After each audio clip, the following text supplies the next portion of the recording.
시간 통계적 추정 나눠봅시다. 자, 제일 먼저 이제 이 모집단과 표본에 대해서는 지난 시간에 먼저 조금 설명했죠. 그래서 우리가 이 조사에는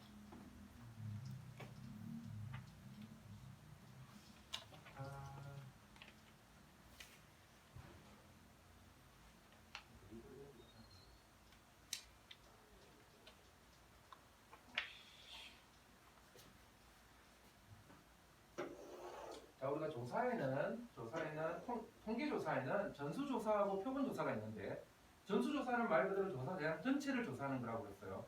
우리가 그래서 전수조사에는 뭐가 있다고 우리가 총인구조사라든지 자동차 등록조사라든지 이런 것들은 뭐에 해당한다? 전수조사에 해당한다고 그랬고, 표본조사는 조사 대상 전체에서 그 일부분만 따로 뽑아가지고 조사하는 것을 우리가 표본조사라고 그런다고 그랬어요. 표본조사. 그때 조사 대상 전체를 우리가 뭐라고 그러고 모집단이라고 그러고 그 모집단에서 그 일부분이 뽑아내는데 그 일부분 뽑아내는 과정을 우리가 추출한다라고 하고, 그때 그 일부분을 우리가 표본이라고 부른다고 했어요. 표본. 그때 그 표본을 추출하는 과정은 반드시 무슨 추출이 돼야 된다? 이미 추출이 된다. 우리가 게임에서 하면 랜덤하게 뽑아야 돼요. 랜덤하게. 그 다음에 그 추출하는 방식에는 복원 추출하고 비복원 추출이 있는데, 복원 추출은 뭐를 우리가 하나 뽑아서 조사하고 다시 넣고 전체에서 다시 뽑는 거야. 그럼 한번 뽑힌 대상이 다시 뽑힐 수 있는 게 복원 추출이고, 비복원 추출은 내가 하나 뽑아서 조사했으면 걔 빼고 남은 애들 중에서 뽑아서 조사하는 것을 우리가 비복원 추출이라고 해요. 그래서 복원 추출은 가지수를 셀 때는 뭐가 된다? 중복순열이 돼요. 처음에 n가지면 두 번째도 n가지, 세 번째도 n가지 이런 식으로 가는 거고, 비복원 추출은 순열. 처음에는 n가지면 그 다음에는 n-1가지, n-2가지 이렇게 되는 거야. 그래서 이런 방법이 있다. 우리가 보통은 이제 우리가 통계 공식들은 복원 추출 기준으로 대부분 공식들이 만들어져 있다. 자, 그래서 통계조사에 의해서 우리가 다음 중 표본조사가 적합한 것은 하면, 표본조사는 우리가 정부의 수명조사 같은 경우는 전수조사하면 어떻게 된다고? 정부 수명이 닿을 때까지 우리가 조사를 하는 거니까, 전수조사를 하면 모든 정보가 수명이 닿아서 팔 수 있는 정보가 하나도 없어요. 그래서 당연히 정부의 수명조사는 건전지 수명조사는 뭘로 해야 된다? 표본조사를 해야 돼요. 그 다음에 과일의 당도 조사. 요즘은 조금씩 좀 기계가 좋아져가지고 전수조사 비슷하게 막 하는 경우도 있긴 하지만, 전통적으로 과일의 당도 조사는 표본조사했어요. 표본조사. 요즘은 뭐 비파계 검사라고 해가지고 모든 과일이 쭉 지나가면서 뭐 이렇게 해가지고 당도 몇 브릭스 이상 뭐 뽑아내는 기계들도 있긴 하더라고. 근데 요즘 기계들은. 근데 예전에 대표적으로는 몇 개씩만 뽑아가지고 당도 조사했어. 예전에는. 그래서 이거는 표본조사고, 아까 말했다시피 총인구조사라든지 그 다음에 자동차 등록조사 이런 것들은 대부분 뭘로 한다고? 전수조사를 한다. 그 다음에 그래서 이미 추출하는 방식 개수 돼 있는데, 자 1, 2, 3, 4에 5에 숫자가 하나씩 적힌 5개의 공이 들어있는 주머니에서 공을 3개 뽑는데, 첫 번째 한 개씩 복원 추출하면 중복순열이라고 그랬어. 5가지 곱하기 5가지 곱하기 5가지 5파이 3이 돼서 5의 세제곱이 되는 거다. 그래서 한 개씩 복원 추출은 중복순열 5파이 3. 그래서 제일 첫 번째도 5가지, 두 번째도 5가지, 세 번째도 5가지 이렇게 가는 건데, 누구는 한 개씩 비복원 추출은 순열로 가는 거죠. 5p 3. 제일 첫 번째는 5가지, 다음에는 4가지, 그 다음에는 3가지 이런 식으로 하나 뽑았던 것 한 번 조사한 거는 조사하지 않기 때문에 5가지, 4가지, 3가지 이런 식으로 가는 거다. 근데 요거는 이제 동시에 3개 추출은 그냥 뭐가 됩니까? 동시에 3개 뽑는다고 그랬으니까 53이 되겠죠. 그래서 53, 10가지 이렇게 됩니다. 우리가 일반적으로 추출하는 방법 수다라는 거. 여기는 바로 밑에 한 문제만 풀고 갈까? 232번 하나만 풀고 가봅시다.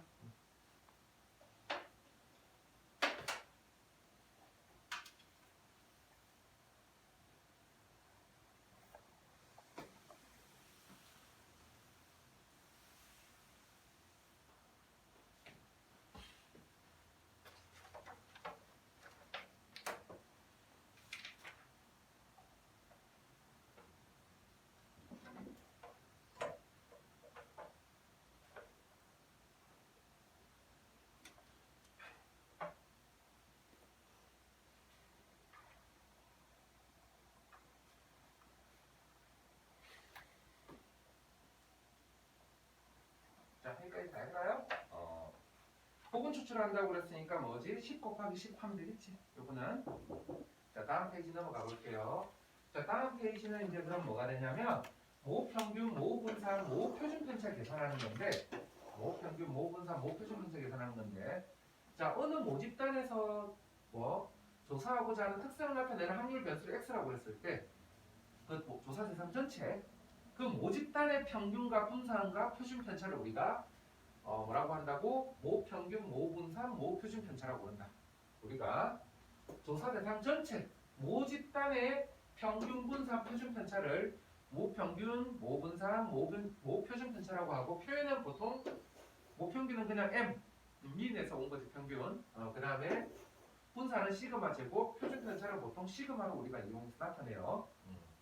근데 이제 표본 평균과 표본 분산과 표본 표준 편차하면 아까 뭐라고 그랬죠? 우리가 모집단이 있으면 모집단에서 우리가 일부분을 뭐 해서 추출한 거가 이때 이게 표본이 되는데 이때 표본이 되는데 그때 우리가 추출해서 조사한 대상수를 우리가 표본의 크기라고 해요.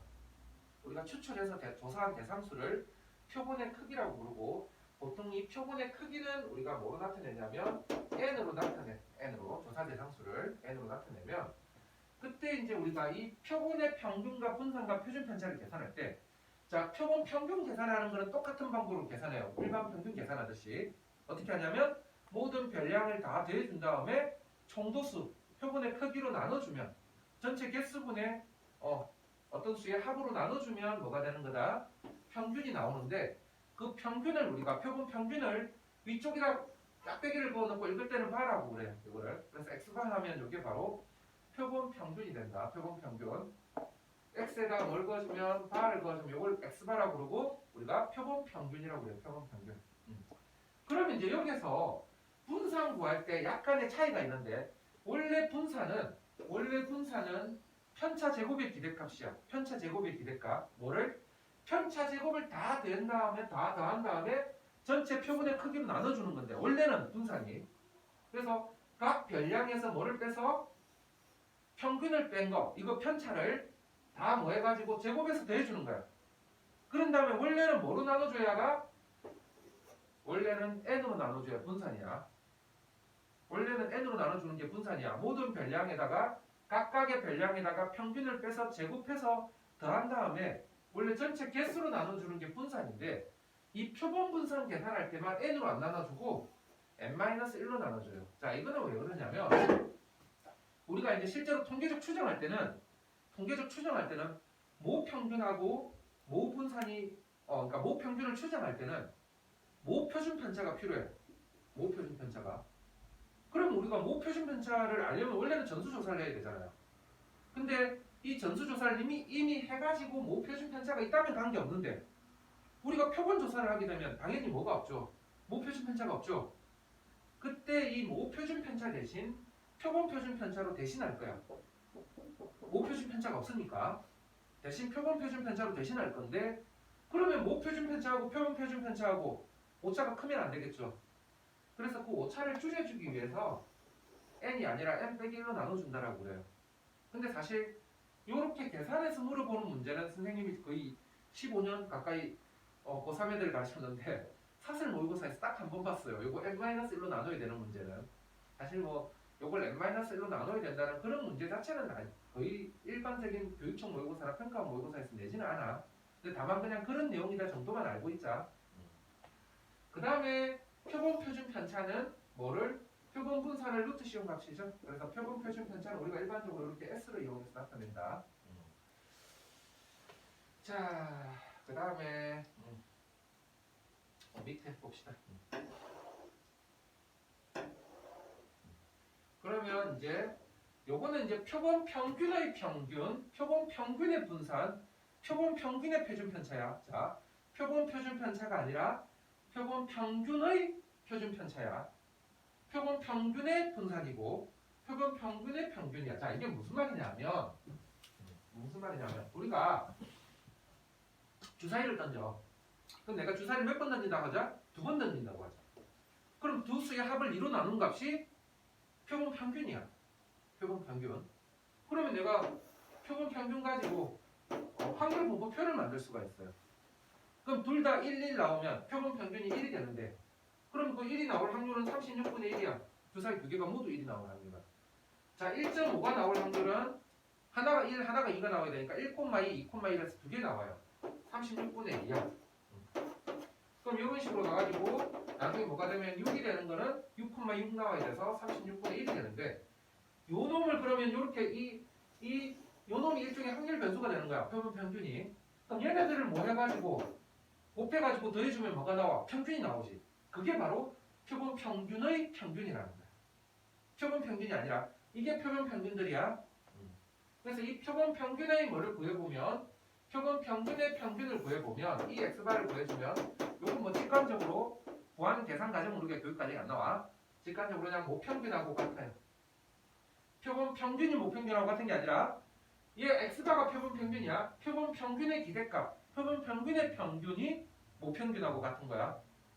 되겠니? 얘 가지고 이거 다 곱해가지고 대주면 주사위 모평균 3.5가 나온다라는 거야.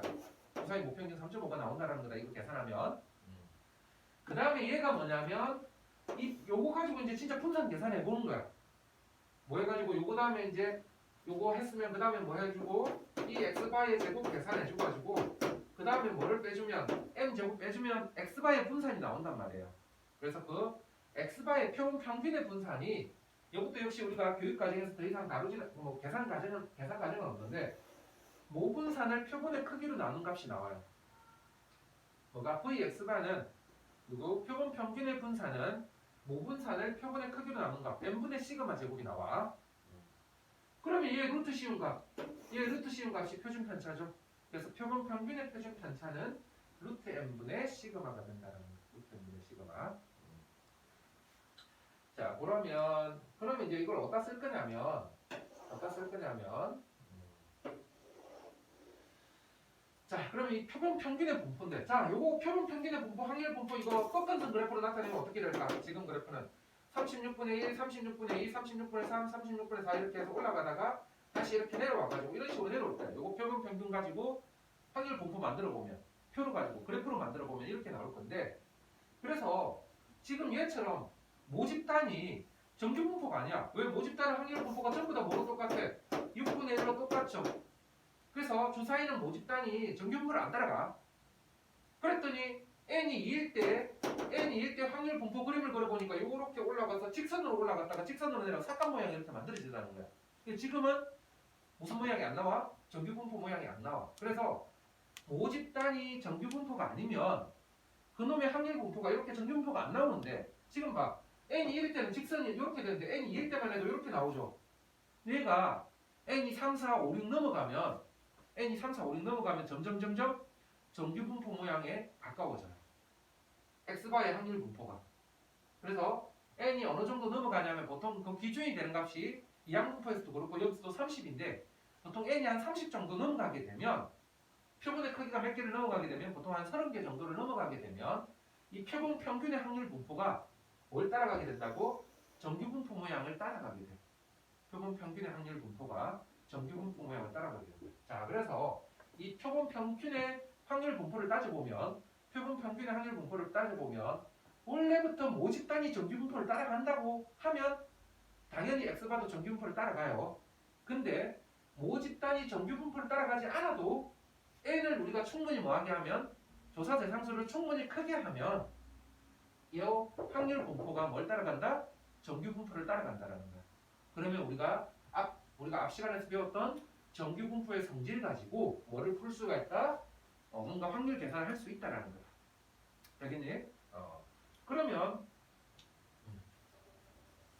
그래서 우리가 금방 배웠던 누가 앞에서 뭐였죠? 이 x바는 뭐가 나오고 이 x바는 m이 나오고 vx바는 뭐가 나왔으니까 n분의 시그마 제곱이 나왔으니까 그래서 n이 충분히 클 때는 얘가 정규 분포 평균이고 분산은 그러면 얘니까 보통은 우리가 표준 편차의 제곱으로 나타내니까 루트 n분의 시그마의 제곱인 정규 분포를 따라가게 된다라는 거야.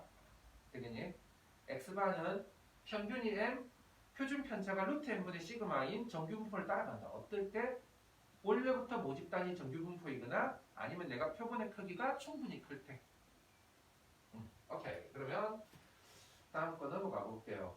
자, 다음 거 넘어가서 요거는 원래 개념을 익히기는 쌤이 안 풀었는데 요 문제 하나만 하고 갈게. 요 문제 하나만. 어떤 의도로 하는 거냐면 자, 1, 3, 5의 숫자가 하나씩 적힌 3장의 카드가 들어있는 상자에서 2장의 카드를 표본 추출할 때 카드에 적힌 숫자의 표본 평균을 x바라고 하자. 되겠지? 그러면 그 x바 가지고 확률 분포표를 만들어 보래. 그럼 x바 가지고 확률 분포표를 만들어 보면 x바 p 하면 처음에 1 나오면 평균이 1이 되고 그럼 평균이 1이 되는 경우는 1 나와야 되니까 포근 추출이니까 3분의 1 곱하기 3분의 1에서 얘가 얼마가 나와? 5분의 1이 되겠죠. 그 다음에 2가 나오는 경우는 1, 3 또는 3, 1 나와야 되니까 몇 가지? 2가지가 있고 3이 나오는 경우는 1, 5, 3, 3, 5, 1 해가지고 몇 가지? 3가지가 있나요? 평균이 4가 되는 경우는 3, 5, 5, 3에서 2가지가 있죠. 그 다음 평균이 5가 되는 경우는 5, 5 뽑으면 되니까 4분의 1이고 자, 그래서 내가 항상 표본 이거 확률 분포표를 제대로 만드는지 확인하고 싶으면 뭘 이때 마지막으로 확률 합이 1이 되는지 확인해. 확률 합이 1이 안 되면 확률 계산을 잘못했거나 표본 뭔가 빠졌거나 변수가 빠졌거나 둘 중에 하나야. 1 맞네. 그래서 1번 뗐고 그때 평균 분산 표준 편차 뭐라고 그러면 이 x반은 하면 선생님 같은 경우는 일부러 그래서 약분 안 한다고 그랬지. 구로 만들어 놓고 그래서 1 곱하기 1 더하기 2 곱하기 2 더하기 3 곱하기 3 더하기 4 곱하기 2 더하기 5니까 얘가 10, 12, 22, 27 그래서 뭐가 나와? 3이 나오네요. 그 다음에 이제 이 x바에 제곱하면 9분의 얘 제곱해서 1 곱하기 1 4 곱하기 2 9 곱하기 3 16 곱하기 2 그 다음에 25 곱하기 1에서 25 이런 식으로. 그래서 이제 이렇게 한 다음에 얘 빼긴 무제곱 3의 제곱하면 분산 나오고 걔 루트 씌워주면 표준 편차가 나오는데 근데 실전에서는 이렇게 푸는 게 아니라 우리가 뭘 써야 된다고? 공식을 써서 풀어야 된다는 거야. 공식을 써서. 요거는 지금 문제에서 이렇게 만들라고 해서 이렇게 푼 거고 실전에서는 이 표를 만들지 않고 우리가 뭘 한다고? 모집단 가지고 그냥 모집단이 1, 4, 5니까 얘가 각각이 3분의 1이야. 각각이 3분의 1이야. 그러면 이제 EX는 해가지고 EX는 3분의 1 더하기 3 더하기 5 해서 3이 나오고 이 X제곱은 이 X바이 이 X제곱은 3분의 1 더하기 9 더하기 25 하니까 3분의 35 그럼 만약 이제 VX를 했으면 3분의 35 빼기 1 제곱 9 해가지고 3분의 35 빼기 27은 8인가? 그러면 이제 어떻게 한다고? 이 X반은 뭐하고 같다? M하고 같다 해서 3 이런 식으로 VX반은 M분의 1 VX하고 같다 해서 내가 몇 개를 뽑아서 2개 뽑았지 2분의 1 곱하기 VX 얼마? 3분의 8 이런 식으로 계산하는 거지 절대 뭘 만들지 않는다고 실전에서는 X바 가지고 여기가 X바지 X바 가지고 뭘 만들지 않는다고? X바 가지고 표를 만들지 않는다 무조건 그냥 모집단 표 가지고 평균 분산 표준 편차 계산한 다음에 이 X반은 그냥 모평균하고 같고 VX반은 N분의 VX하고 같고 시그마 X반은 루트 N분의 시그마하고 같다 해서 푸는 거지 X바 표 만들지 말라는 거야 실전에서는 혹시나 이게 일본 문제 때문에 애들이 다른 문제 풀 때 X바 표 만들까 봐서 내가 이거 그냥 이야기한 거다 자 그러면 다음 문제 넘어가서 봅시다 그래서 다음 문제 바로 이렇게 모집단이 주어져 있죠 그럼 이 모집단에 우리가 뭘 계산해야 된다고? 평균 분산 표준 편차를 계산해야 돼요. 평균 분산 표준 편차. 선생님은 얘를 4분의 2로 고쳐놓고 푸는 걸 좋아합니다. 그럼 이제 이 x는 하면 어떻게? 4분의 1 더하기 4 더하기 3 해서 4분의 8에서 2. 그 다음에 이 x제곱은 계속 x발을 쓰네. 이 x제곱은 4분의 1 곱하기 1, 4 곱하기 2, 9 곱하기 1 이렇게 하니까 4분의 18 해서 2분의 그러면 이제 VX는 누구 빼기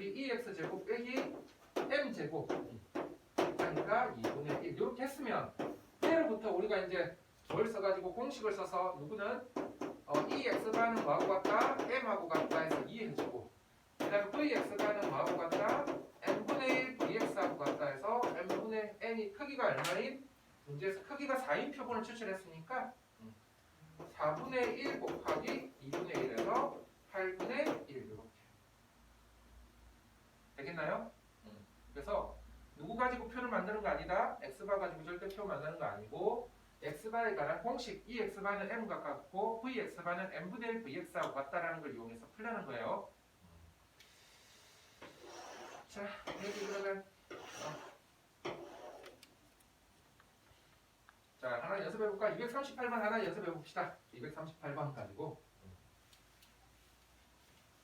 자, 238번 연습해보자는 게 뭐냐면 얘 가지고 뭘 만들라는 거냐면 모집단의 확률 분포표를 만들라는 거야. 모집단의 확률 분포표. 모집단의 확률 분포, 확률 변수가 1하고 2하고 4, 3개 있는 거야. 그때 1이 6개 중에 2개니까 6분의 2고 2가 6개 중에 3개니까 6분의 3이고 4가 6개 중에 1개니까 6분의 1 이렇게 모집단의 확률 분포표를 만들어가지고 걔 가지고 뭔가 계산하라는 거다. 자, 한번 해보세요.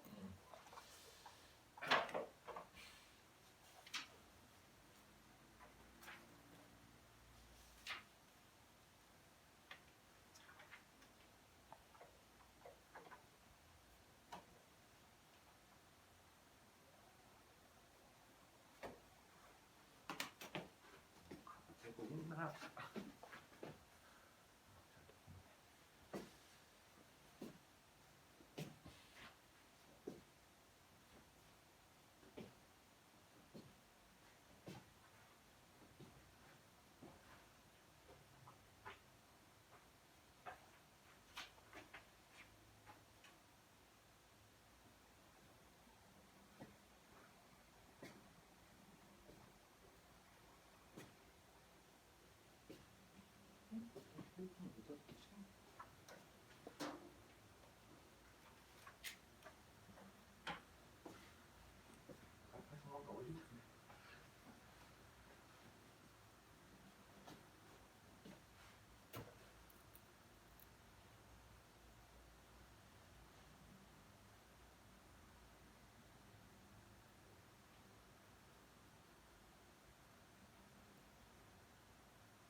됐어?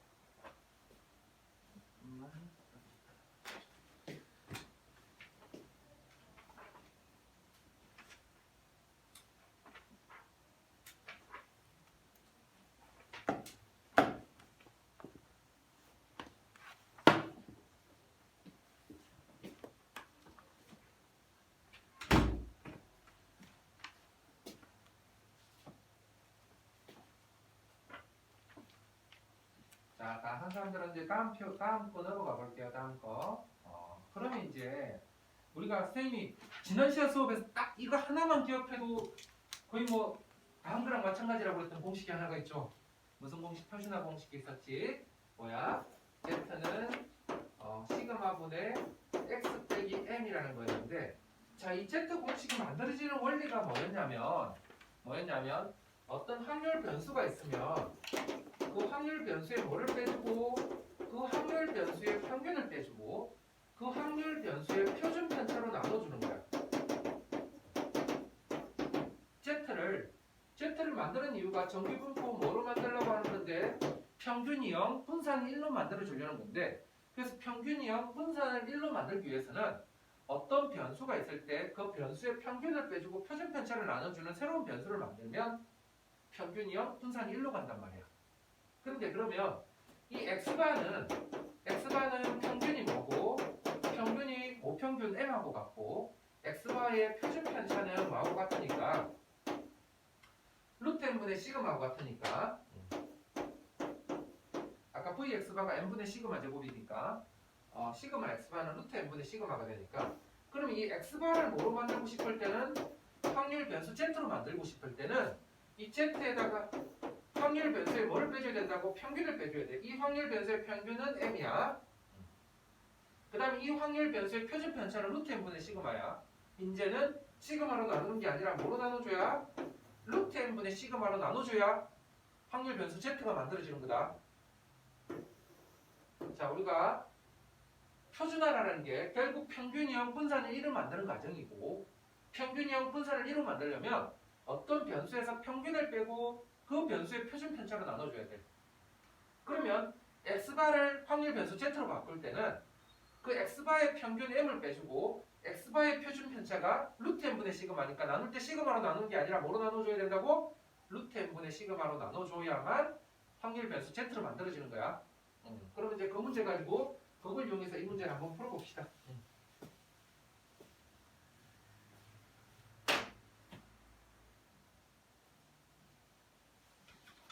장애 등급을 받아야 될 수준이에요. 자, 봅시다. 자, 어떤 자판기에서 판매되는 음료수 용량의 평균이 150에 표준 편차가 5인 정규분포를 따르는데 그래서 어떤 확률 변수 x가 정규분포 뭘 따라간다고 그랬냐면 150에 5의 제곱을 따라가는데 어떤 확률 변수 x가 정규분포 150에 5의 제곱을 따라가는데 내가 이때 표본의 크기가 얼마인? 표본의 크기가 100인 n이 충분히 크죠. 표본의 크기가 아니 어차피 원래 정규분포였구나. 표본의 크기가 100인 뭐를 했다고 추출을 했대. 추출. 그때 x바가 이제 얼마에서 얼마 사이 확률을 구하라고? x바가 149에서 얼마 사이 151로 될 확률을 구하래요. 확률을. 그럼 얘를 이제 뭐로 만들고 싶으면 z로 만들고 싶으면 이제 어떻게 해야 된다고? 151 빼기 뭐 해주고 평균 해주고 나눌 때는 이제 뭐로 나눠줘야 된다고? x바의 표준 편차가 루트 n분의 시그마라고 그래서 지금 n이 100이니까 여기 루트 100분의 시그마로 나눠줘야 되는 거야. z로 만들 때. 여기도 149에서 뭘 빼주고 150을 빼주고 나눌 때 루트 100분의 5로 나눠줘야 되는 거야. 그래서 얘가 p z가 어디에서 그러면 얘가 얼마가 되니까 2분의 1이죠. 2가 되겠고 얘가 마이너스 2가 되나요? 그럼 마이너스 2에서 2 사이 확률하면 그림상으로 어떻게 그려지는 거니까 마이너스 2에서 2까지 확률 이렇게 가는 거니까 얘의 몇 배? 2배가 되겠죠. 그래서 0.477에 2배 하니까 0.9544 나오는 거다. 자, 우리가 앞 시간에서 정규분포에서 하는 거랑 똑같이 풀면 돼. 대신 나눌 때 시그마로 나누는 게 아니라 루트 n분의 시그마로 나눠줘야 된다. 그것만 조심해서 풀어주면 앞에 정규분포 문제랑 똑같아요. 나머지 과정은. 자, 그럼 이것도 그냥 쉽게 239번 하나만 해봅시다. 239번.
여기까지 다 됐으면 그 다음 문제 한번 가볼게요. 자, 이번에는 확률로부터 z값을 구하고 z값으로부터 n을 구해내는 이제 역순으로 가는 문제인데, 자, 우리가 원래는 짐의 무게가 정규분포 뭘 따라간다고 그랬냐면 18의 4의 제곱을 따라가는 정규분포가 있었대요.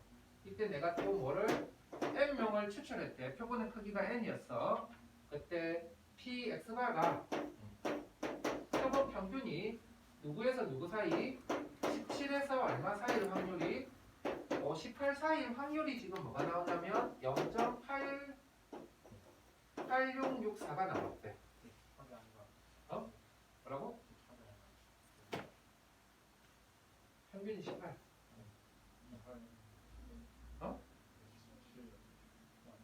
이거 17에서 19.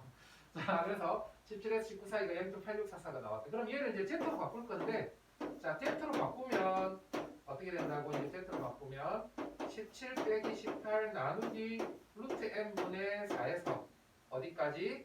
19 빼기 18 나누기 루트 n분의 4까지 이렇게 되는데, 그럼 얘를 이제 정리하면 어떻게 돼? 쟤를 정리하면 p, 그럼 얘가 1이죠. 4분의 루트 n 되네. 역순 이거 번분수로 풀어주면 z가 어디에서 4분의 루트 n에서 여기도 그럼 반대로 마이너스 4분의 루트 n 이렇게 되나요? 근데 이 확률이 0.8664래. 그러면 z가 쓸 때 어디에서 마이너스 4분의 루트 n에서 어디까지 4분의 루트 n까지 확률이 0.8664면 제로에서 4분의 루트 n까지가 얘 절반인 0.4332가 되겠죠. 그럼 0.4332에 해당하는 z값을 찾아보니까 z값이 이번에는 요걸 얼마지? 이제 1.5죠. 그럼 여기 4분의 루트 n이 얼마가 돼야 되겠다? 1.5가 돼야 되겠다. 그러면 루트 n이 얼마가 돼야 되고 6이 되고, 그러므로 n은 얼마가 된다? 0제곱에서 얼마가 됐을 때? 36이 됐을 때 이렇게 나오겠죠, 확률이. 자, 이것도 하나만 할까? 241번 하나만 하고 넘어가자. 자, 공식 빼기 평균 나누기 루트 n분의 시그마만 이제 신경 쓰면 돼요, 이번 거는.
자, 알겠으면 그 다음 넘어가 보자.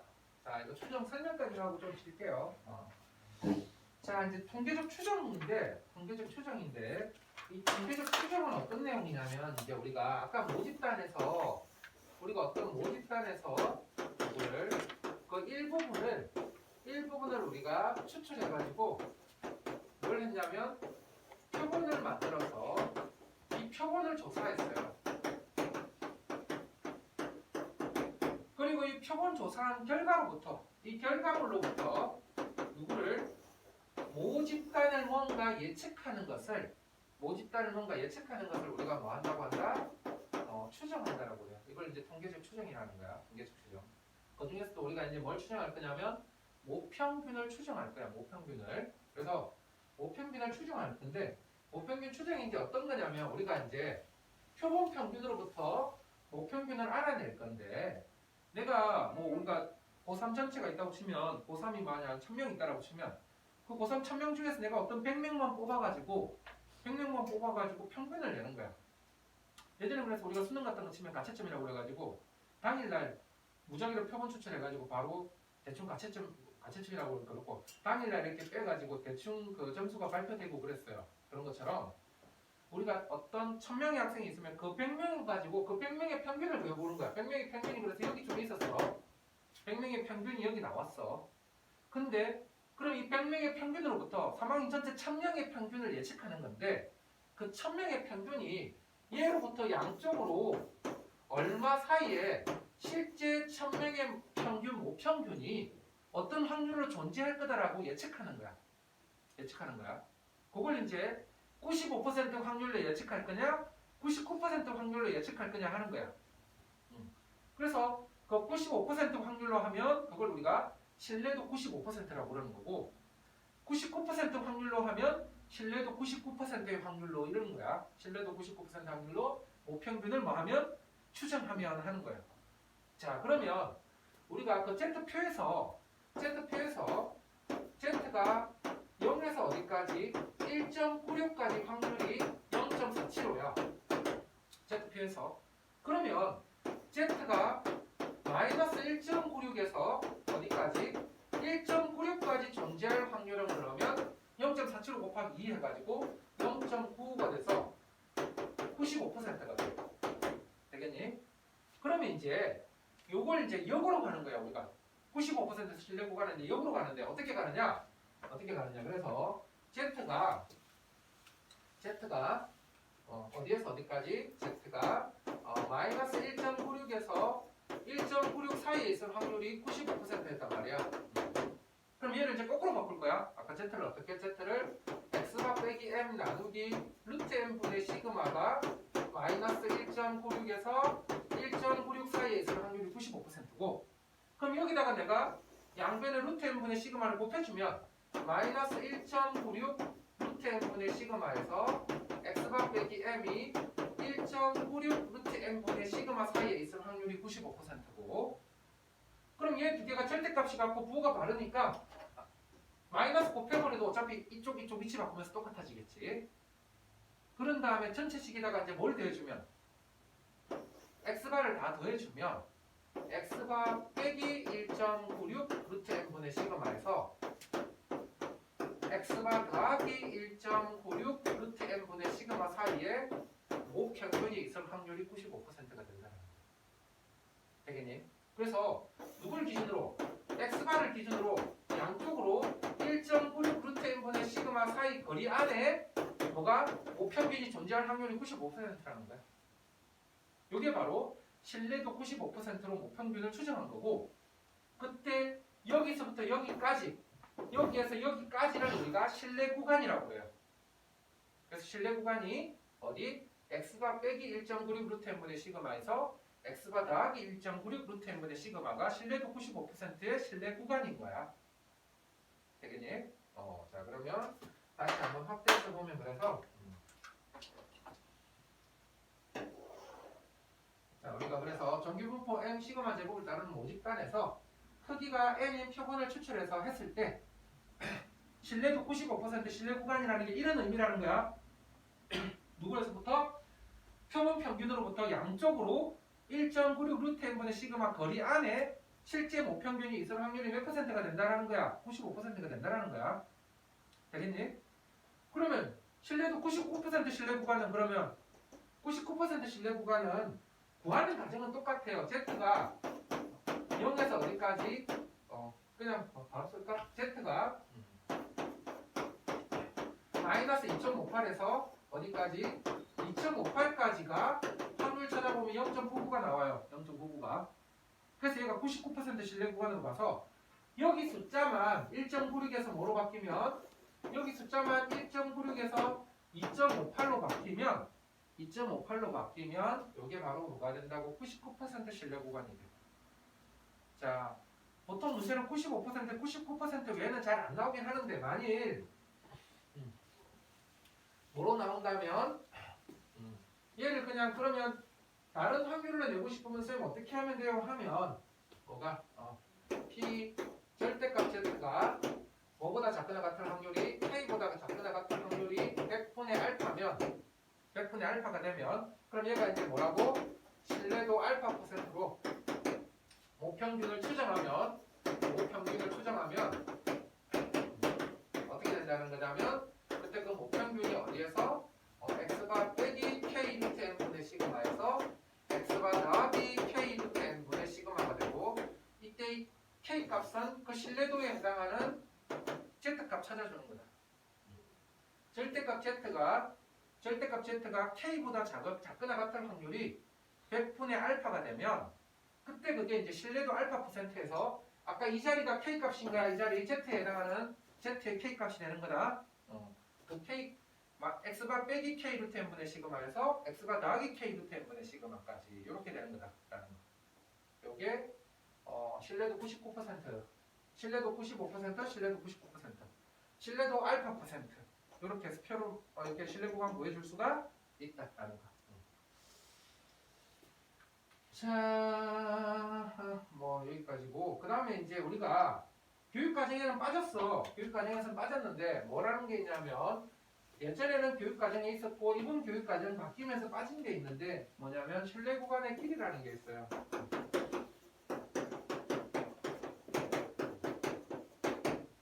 그럼 이 신뢰 구간의 길이라는 게 뭐냐면 그냥 이쪽 끝에서 이쪽 끝까지 거리야.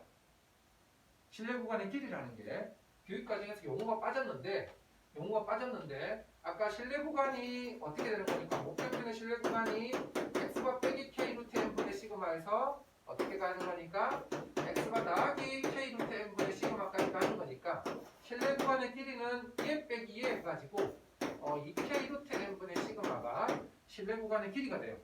그래서 문제집에서는 신뢰 구간의 길이라는 용어가 빠져가지고 어떤 식으로 내냐면 아예 떼놓고 정리를 해줘요. 신뢰 구간이 뭐일 때 그냥 신뢰 구간이 문제에서 이런 식으로 나와. 신뢰 구간이 모평균 m이 어디에서 A에서 B일 때 뭘 구하라고? B-A를 구하라고 이런 식으로 돼. B-A 구하면 되는 건데 그러면 이 신뢰 구간의 길이는 이제 어떤 특징이 있냐고 본다면 이 B-A는 어떤 특징이 있냐고 보냐면 아까 이 K 값이 뭐에 따라서 달라지는 거냐면 아까 신뢰도에 따라서 달라지는 값이야. 자, 신뢰도 95%에서는 1.96이었고 신뢰도 99%에서는 2.58이었어. 그럼 이 신뢰 구간의 길이는 어떻게 된다? K 값이 크면 클수록 신뢰 구간의 길이가 길어지는 거야. 자, 당연한 건데 어떤 X값이 여기 있을 때 모평균이 여기 안에 있을 확률보다 여기 안에 있을 확률이 더 커지겠죠. 모평균이 여기 안에 있을 확률보다 여기 안에 있을 확률이 더 크겠지. 그래서 누가 신뢰도가 올라가면 신뢰 구간의 길이는 길어져요. 되겠니? 근데 사실 신뢰 구간의 길이가 뭐 긴 게 그렇게 좋은 건 아니야. 신뢰 구간의 길이가 긴 게 좋은 조사가 아니야. 왜? 야, 우리가 어떤 조사를 했는데 49에서 51 사이다라는 거하고 같은 확률이라면 49에서 51 사이라는 거하고 40에서 60 사이라는 거하고 어느 조사가 더 좋은 거야? 49에서 51 사이가 훨씬 좋은 거죠. 그래서 같은 확률이라면 신뢰 구간의 길이가 짧은 게 좋은 조사가 되는 거야. 그럼 신뢰 구간의 길이를 짧게 하려면 어떻게 해야 될까? 이거 같은 확률이라면 하면 확률이 같을 때는 K값이 같아요. 그러면 누구를 크게 해야 될까? N을 크게 하면 확률이 같을 때 신뢰 구간의 길이가 짧아지게 돼. 당연히 그럼 뭘 할수록 좋은 조사가 된다는 거야. 조사수를 늘리면 좋은 조사가 되는 거야. 근데 그 조사수 늘리는 게 쉽지 않아서 그렇지. 비용이나 시간이 많이 들어서 그런 거지. 표본조사에서. 그래서 같은 확률일 때는 뭐 하면 조사 대상수를 늘려주면 신뢰 구간의 길이는 짧아지게 된다라는 거. 되겠니? 자, 그래서 이 문제 푸는 거는 한 5분만 쉬었다가 문제 풀자. 알았지?